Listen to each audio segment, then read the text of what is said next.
Anda menyaksikan Kompas Bisnis, Saudara, dan yang diangkat pagi ini oleh Kompas Bisnis adalah seperti yang ada di belakang saya, yaitu rupiah merosot. Purbaya, waktunya jual dolar Amerika Serikat. Ini mengacu seperti ungkapan Menteri Keuangan Purbaya, ini yang bilang jangan pegang dolar Amerika Serikat, jual saja sekarang. Itulah yang dikatakan dengan tegas oleh Menteri Keuangan Purbaya Yudi Sadewa beberapa waktu lalu. Bahkan Purbaya berkelakar agar pemegang dolar berhati-hati dengan penguatan rupiah. Purbaya bilang yang membuatnya optimistis adalah pertumbuhan ekonomi yang membaik akan berpengaruh terhadap nilai tukar rupiah. Lalu hingga kini bagaimana kenyataannya? Apakah nilai tukar rupiah terhadap dolar seoptimis ucapan Pak Purbaya? Kita lihat data.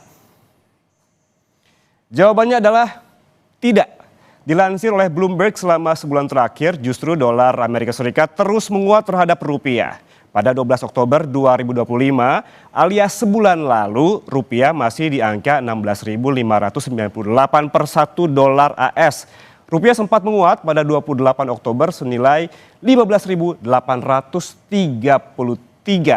per dolar. Namun hanya selang satu hari saja saudara rupiah ambruk ke angka 16.562. Dan besoknya pada 30 Oktober 2025 ini rupiah menguat lagi ke 15.935 per dolar Amerika Serikat. Dan hingga penutupan perdagangan pada Rabu sore kemarin, rupiah menyentuh angka paling lemah sejak sebulan terakhir di 16.717 per dolar Amerika Serikat. Tidak berhenti di situ, kabar kurang menggembirakan lainnya adalah ternyata rupiah merupakan salah satu mata uang paling lemah di ASEAN. Kita lihat data berikutnya. Ya, di ASEAN, rupiah menempati peringkat ketiga sebagai mata uang dengan nilai tukar paling lemah terhadap dolar Amerika Serikat, yakni berdasarkan data 12 November kemarin di angka 16.717. Posisi pertama ini mata uang yang terlemah di ASEAN diduduki oleh Vietnam, Dong Vietnam di 26.355 per dolar Amerika Serikat. Dan Kip Laos ini di posisi kedua dengan nilai tukar 21.704 per dolar AS. Sementara rupiah yang terlemah di posisi 3 dan setelah itu ada di posisi 4 yaitu rial Kamboja. Ini senilai 4.018 per dolar. Dan yang kelima adalah Myanmar yang nilai per 1 dolarnya sebesar 2.099. Lalu saudara, dengan performa nilai tukar rupiah yang kurang menjanjikan ini, bahkan kemarin telah menyentuh level terlemahnya selama 1 bulan terakhir, di ASEAN pun menempati posisi 3 mata uang terlemah. Menteri Keuangan Purbaya Yudi Sadewa begitu percaya diri, bilang jangan pegang dolar AS, jual saja sebelum rupiah menguat. Berikut pernyataan dari Menteri Keuangan. Nilai tukar 16.500, ini ya, kalau ekonomi kita tumbuh dengan bagus, asing pasti masuk ke sini, investasi asing pasti masuk ke sini. Rupiah pasti akan menguat dengan signifikan. Jadi bapak-bapak, ibu-ibu jangan pegang dolar sekarang. Sekarang jual aja. Begitu ekonomi jalan, ini menguat dengan signifikan. Lo jual dolar lo ya, lo jual dolar lo ya. Gak punya lo, bohong lo.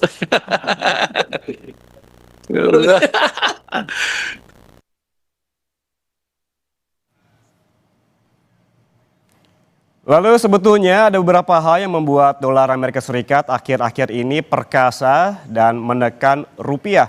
Tentunya kebanyakan yang mempengaruhi adalah sentimen global, di antaranya yang kami rangkum adalah seperti yang tadi, ada kebijakan dari The Fed, dan juga ada pertambangan, dan juga ada penjualan, dan juga dari global lainnya, pokoknya kebijakan-kebijakan pemerintah dari Amerika Serikat yang memang betul-betul jadi sentimen, termasuk diantaranya, ya, saya akan bacakan yaitu permintaan global terhadap dolar Amerika Serikat yang meningkat, ada shutdown pemerintahan federal Amerika Serikat, ada juga Amerika Serikat yang merilis data tenaga kerja dan pengangguran meningkat, dan terakhir ada The Fed yang ragu pangkas suku bunga. Jadi ketidakpastian di Amerika Serikat ini membuat para investor di dunia memborong dolar. Dan kita juga lihat di data selanjutnya saudara, ada Menteri Keuangan Purbaya Yudi Sadewa yang bilang akan merevisi aturan devisa hasil ekspor alias DHE, khusus sektor sumber daya alam. Tujuannya agar lebih efektif dan berdasarkan data neraca perdagangan selama 2024, sektor terkait SDA yang wajib melaporkan DHE memiliki pangsa 62,7% dari total ekspor senilai 264,7 miliar dolar Amerika Serikat. Nih kalau kita lihat sektornya apa saja, ada pertambangan ini sebesar 102,8 miliar dolar, ada perkebunan sebesar 46,7 miliar dolar, kehutanan 10, miliar dolar, dan terakhir ada perikanan 6 miliar dolar Amerika Serikat. Tingkat kepatuhan eksportir memboyong dolar hasil ekspor ke dalam negeri, kata Bank Indonesia, sudah sampai 95%. Bahkan tingkat konversi falas ke rupiah ke sistem keuangan ini mencapai 78,2%. Lalu saudara, ada kata kunci Menteri Keuangan Purbaya yang akan merevisi DHE agar lebih efektif. Apa maksud kata lebih efektif ini? Apakah DHE belum maksimal meningkatkan cadangan devisa dan memperkuat rupiah meski kepatuhannya sudah di atas 90%? Ini akan kami bahas di Kompas Bisnis dan ditanyakan kepada ekonom. Selesai jeda, kami akan kembali untuk Anda. Saudara, kita bahas tren pelemahan rupiah terhadap dolar AS yang terus terjadi. Apa faktor pemicunya? Lalu mengapa rupiah masih ambruk meski devisa hasil ekspor mencapai lebih dari 90%? Kita langsung berbincang dengan dua narasumber melalui saluran Zoom. Ada Kepala Ekonom Bank Permata Joshua Pardede dan juga analis kebijakan ekonomi Apindo Ajib Hamdani. Selamat pagi Bapak-Bapak. Selamat pagi Mas Ian. Saya ke Pak Joshua terlebih dahulu. Ini Menteri Keuangan Pak Purbaya bilang mumpung rupiah loyo jangan pegang dolar dulu, jual aja gitu. Apakah Anda setuju dengan yang disebutkan oleh Pak Purbaya? Ya tentunya kalau kita melihat dalam hal ini kebutuhan dolar, ya memang kebutuhan dolar bagi pelaku usaha itu kan biasanya akan cukup tinggi ya. Biasanya pada tiap kuartal untuk pembayaran impor dan juga biasanya utang luar negeri. Dan itu juga biasanya terjadi juga dari sisi pemerintah. Dan kalau kita lihat nanti biasanya menjelang akhir tahun biasanya memang akan ada tadi ya kebutuhan dolar juga di akhir tahun. Namun di luar itu memang bagi masyarakat luas yang memang tidak ada exposure terhadap falas, ya memang sebaiknya buat apa memegang dolar ya, karena tentunya kita melihat bagaimana upaya-upaya kontribusi kita sebagai pelaku ekonomi, termasuk juga masyarakat untuk bisa menjaga stabilitas rupiah. Kalau memang sekiranya tidak ada urgensinya untuk memegang dolar ya buat sebaiknya memang arahan dari Pak Menko itu sebaiknya juga dilakukan ya oleh masyarakat luas, karena kembali lagi fluktuasi dari nilai tukar rupiah ini tentunya akan cukup mempengaruhi ya buat para pelaku usaha khususnya yang memang memiliki exposure pada bahan baku impor ya seperti itu. Oke, artinya ini tergantung dengan kebutuhan dari warga ataupun investor ya. Berapa besar urgensinya untuk menjual dolar, memang apabila butuhkan silakan jual, tapi memang kalau tujuannya investasi jangka panjang juga tidak apa-apa untuk disimpan begitu ya. Pak Joshua, kemudian ini rupiah kan terus melorot terhadap dolar Amerika Serikat, bahkan sempat ke posisi terpuruk begitu di penutupan perdagangan di hari kemarin. Apakah ada kekhawatiran terhadap fundamental ekonomi ataukah ada penyebab lain menurut Anda? Ya, saya pikir memang kalau kita bicara saat ini ya, vulnerability score data-data indikator makro Indonesia, sebagian besar datanya masih dalam kondisi yang cukup solid ataupun resilient dari sisi fiscal deficit, dari sisi current account deficit, inflasi terkendali, pertumbuhan ekonomi kita relatif cukup baik, rata-rata dalam 3 kuartal terakhir tahun ini di kisaran 5%, sehingga belum ada indikasi yang menunjukkan bahwa fundamental ekonomi kita mengalami tren yang memburuk ya. Dan kalau kita bandingkan bahkan dengan negara tetangga kita seperti Malaysia, justru vulnerability skornya Malaysia itu lebih buruk dibandingkan jauh lebih buruk dibandingkan Indonesia. Sehingga memang meskipun memang kita melihat bahwa sampai dengan awal November ini investor asing masih terlihat masih keluar ya dari pasar obligasi. Kalau kita melihat dalam 2 bulan terakhir ini dari bulan September itu kurang lebih sekitar 4,6 billion US dollar ya kepemilikan asing di dalam SBN ini menurun. Namun di sisi lainnya kalau kita melihat dalam hal kepemilikan ataupun investor asing justru mencatatkan net buy di pasar saham. Dan ini juga kami pikir ini juga sangat sejalan juga dengan kebijakan pro growth dari pemerintah ya. Tentunya makanya ini direspon positif juga oleh para investor di pasar saham.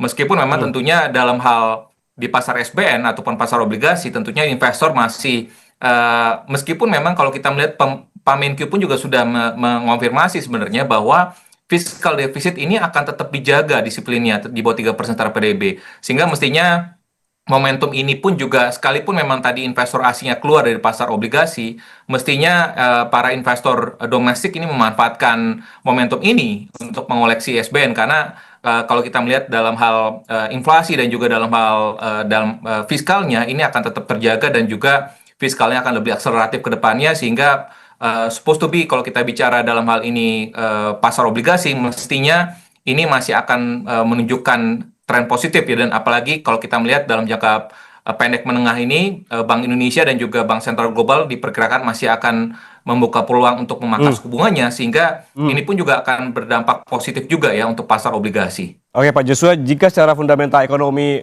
Anda katakan belum memburuk, lalu apa saja faktor pemicu dari melemahnya rupiah ini?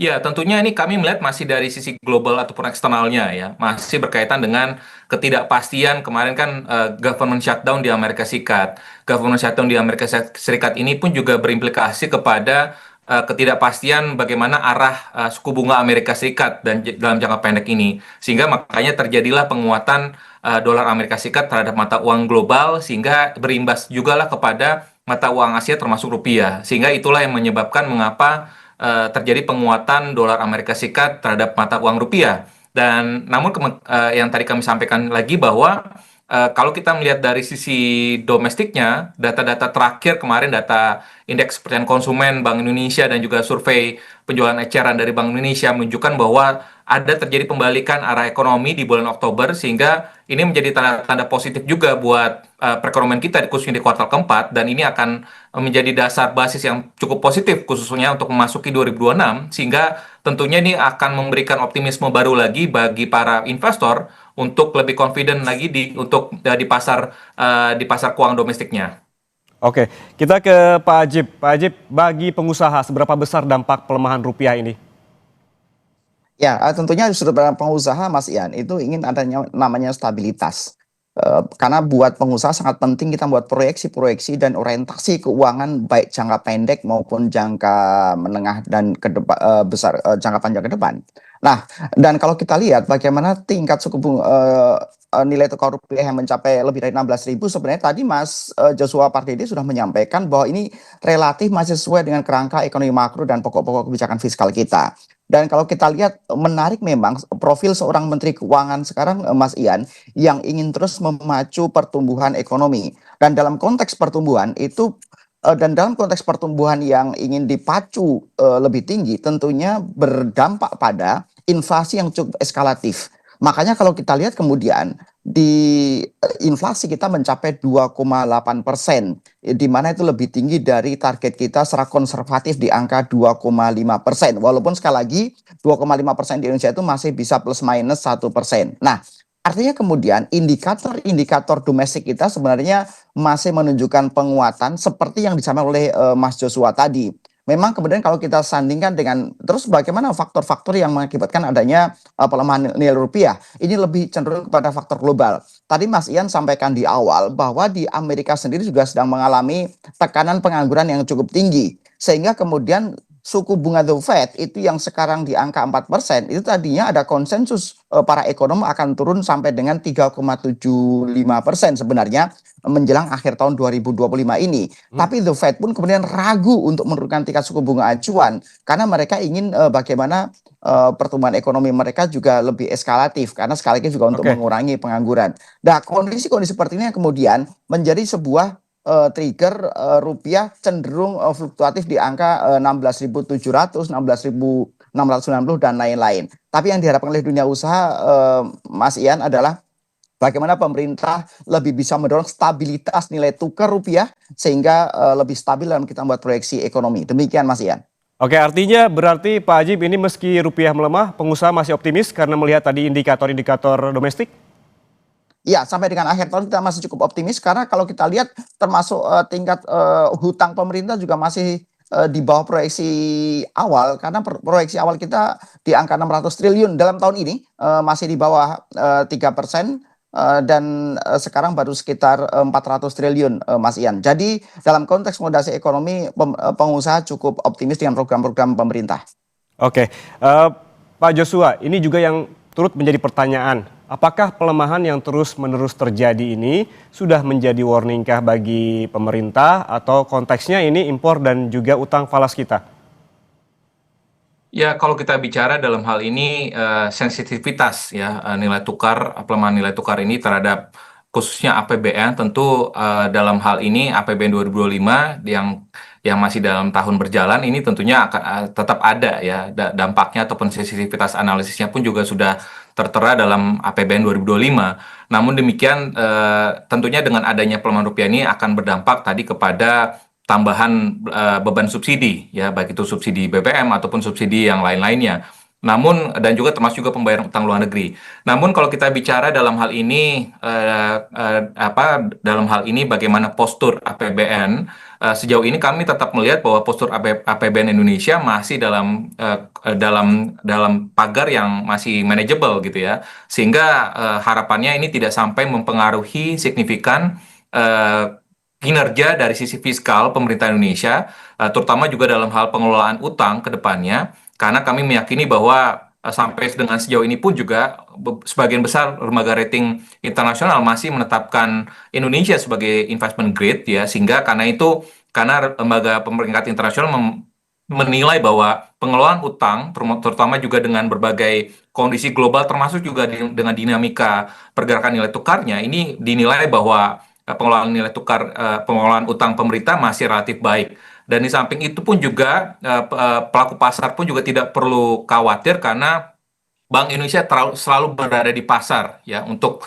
menjaga stabilitas nilai tukar rupiah dengan triple interventionnya, lalu juga dengan open market operation yang pro market ya tentunya dengan langkah-langkah kebijakan inilah diharapkan dan juga kalau kita bicara dalam hal ini cadangan devisa ya cadangan devisa pun juga di data terakhir bulan Oktober kemarin ini pun juga menunjukkan tren peningkatan ya sehingga memang dan mendekati 150 billion US dollar sehingga ini cukup ample ya ataupun memadai untuk bisa meredam ataupun mengabsorb tadi dinamika yang terjadi dalam hal ini pergerakan nilai tukar rupiah dalam jangka pendek ini.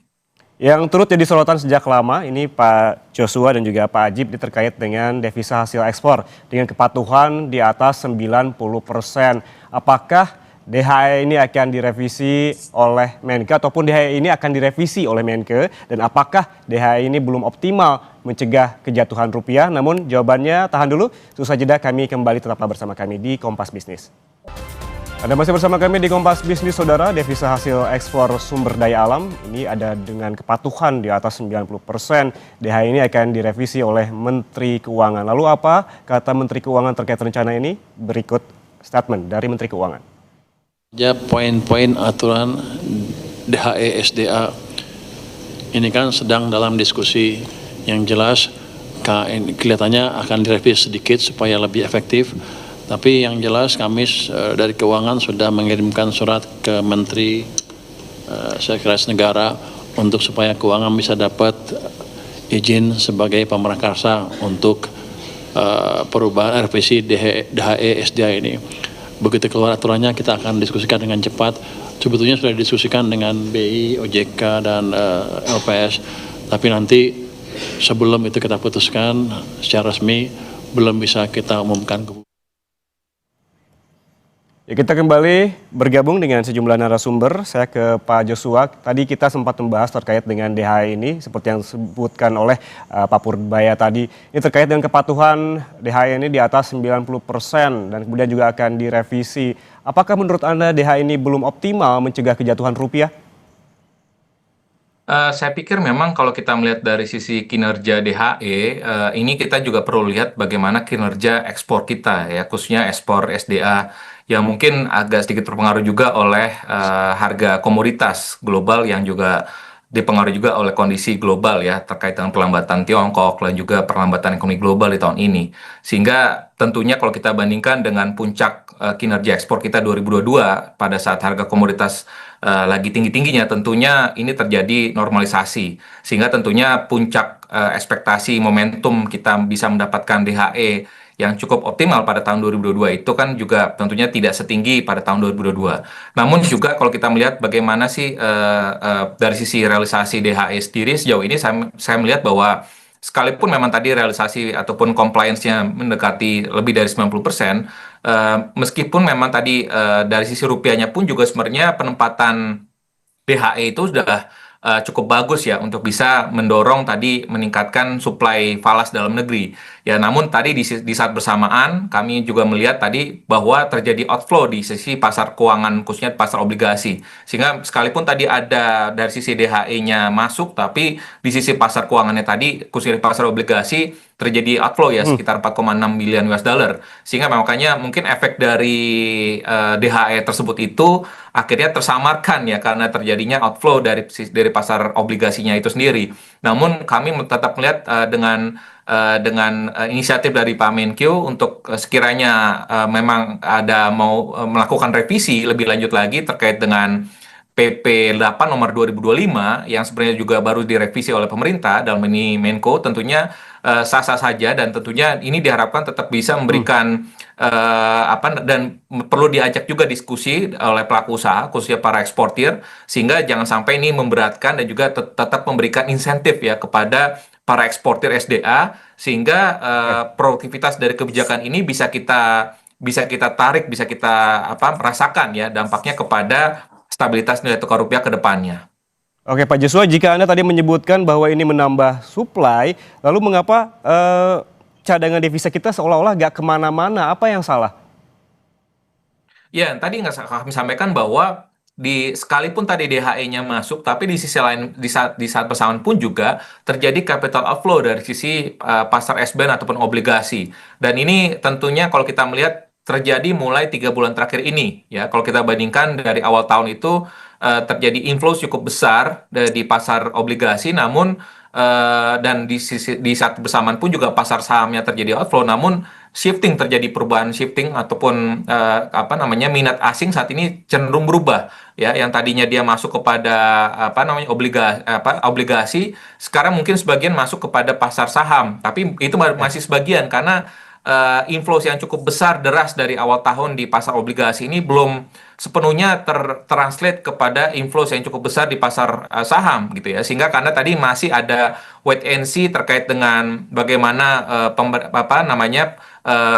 undang-undang keuangan negara yang masuk dalam prolegnas 2026 sehingga ini masih menyisakan wait and see dari sisi investor asing apakah fiscal deficit ini masih akan tetap dijaga atau tidak. Meskipun memang Pak Menkyu sudah mengonfirmasi bahwa fiscal deficit tetap akan dijaga, tapi tentunya ini persepsi dari investor asing ini tentunya harus dikonfirmasi ataupun perlu dijelaskan kembali lagi ya oleh pemerintah agar confidence level dari investor asing ini bisa kembali pulih sehingga inflows di pasar S-band atau pasar obligasi bisa kembali meningkat lagi sehingga efek dari DHE tadi itu tidak tersamarkan oleh keluarnya dana asing di pasar obligasi sehingga harapannya dari sisi cadef kita pun juga akan kembali meningkat lagi.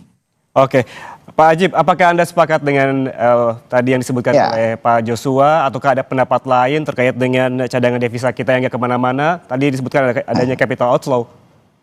Oke, saya akan menggarisbawahi yang disampaikan oleh Mas Joshua. Jadi begini, Mas Ian, bahwa ada beberapa sektor yang akan mempengaruhi bagaimana tingkat nilai tukar rupiah. Yang pertama adalah real sektor. Kalau real sektor berarti hubungannya nanti dengan kegiatan ekspor impor kita yang nanti dengan kebijakan-kebijakan DHE.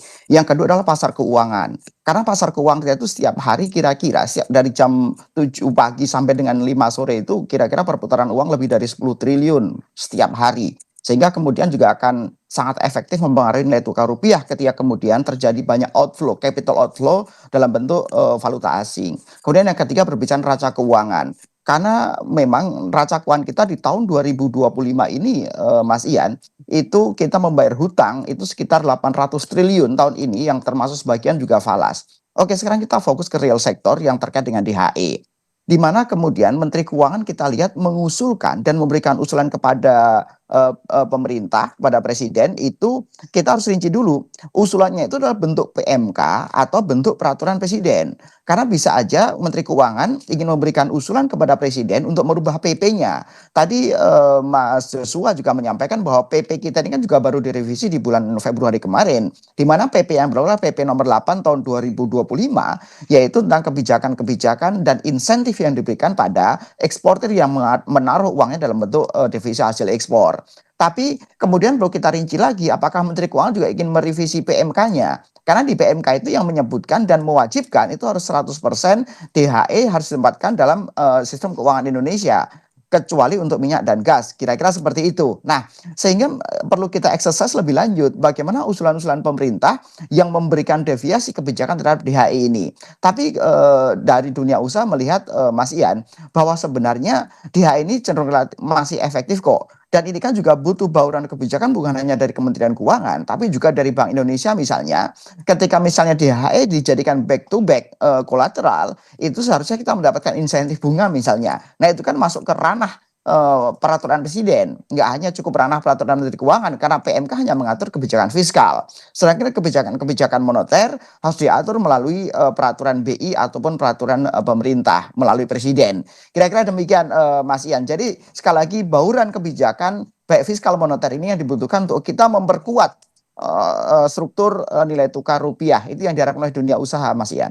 Oke Pak Ajib, ini kan Pak Purbaya akan merevisi soal aturan DHE ini agar lebih efektif, sebutkannya agar lebih efektif. Apakah Anda melihatnya ada yang kurang efektif saat ini? Sebenarnya ini yang tadi kita sampaikan Mas Ian. Pak Purbaya ini akan merevisi PMK-nya atau memberikan usulan untuk merevisi PP-nya. Karena ini nanti domainnya akan berbeda.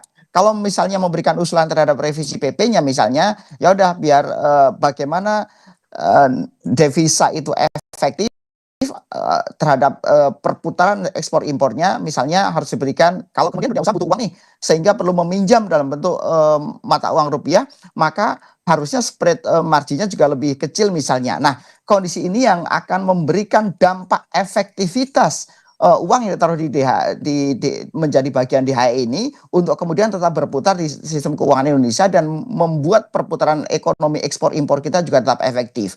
Jadi ini yang menjadi catatan-catatan Apindo, karena dari awal Apindo memberikan usulan sejak awal tahun ketika usulan DHE 100% ini akan dikeluarkan Mas Ian, agar bagaimana uang yang menjadi hasil ekspor ini efektif untuk memutar transaksi perdagangan dan mendorong real sektor untuk bisa lebih eskalatif. Ini yang menjadi concern dari Apindo, Mas Ian. Oke, kalau dari Pak Joshua seperti apa? Apa yang perlu direvisi oleh Menteri Keuangan terkait dengan DHE ini agar lebih efektif? Ya mungkin kalau kita melihat dari sisi tadi, karena tadi minta izin kepada Seskap ya, mungkin ini ataupun Setnek mungkin lebih kepada tadi mungkin revisi PP-nya tadi yang sampaikan Pak Ajib ya, apakah ini revisi PP-nya ataupun justru malah PMK-nya. Tapi kalau tadi sekiranya PP-nya kemungkinan besar tadi adalah mungkin tadi ada beberapa klausul dalam PP 8 2025 ini yang mungkin dirasa ataupun dinilai oleh Pak Menkyu belum begitu efektif gitu ya, sehingga saya pikir ini pun juga sah-sah saja ya, karena kalau misalkan beliau pun juga melihat bahwa penerimaan dari sisi ekspor jadi berkurang, tentunya akan menjadi apa namanya, beliau pun juga bisa menyatakan ada ataupun bisa memberikan masukan ya tentunya. Dan menurut saya mungkin beberapa masukannya terkait juga dengan insentif ya, ataupun mungkin misalkan periode waktu yang 12 bulan itu mungkin terlalu panjang mungkin ya kalau kita melihat dari berbagai dari berbagai survei ataupun berbagai diskusi yang ada, dari awalnya 3 bulan menjadi 12 bulan itu kan tentunya shiftingnya juga cukup panjang ya tenornya. Jadi tentunya mungkin perlu ada transisi dulu ya mungkin dari para eksportir sendiri agar tadi penempatannya bisa lebih lebih smooth lagi. Dan ditambah lagi juga mungkin misalkan ada tambahan insentif lebih lanjut agar tadi compliance-nya bisa mencapai 100%. Dan di samping itu pun juga selain itu mungkin penambahan dari instrumen-instrumen penempatan dari para eksportir untuk penempatan DHE-nya pun juga mungkin harus ditambah lagi agar tadi variasi ataupun dari sisi pilihan-pilihan dari para investor ataupun para eksportir untuk menempatkan dana-dananya DHE tersebut di dalam negeri pun juga bisa lebih bervariasi, banyak pilihan gitu ya. Sehingga itu mungkin yang bisa yang bisa dimasukkan dari menjadi masukan dari Pak Menko sendiri kepada PP 8 2025 ini.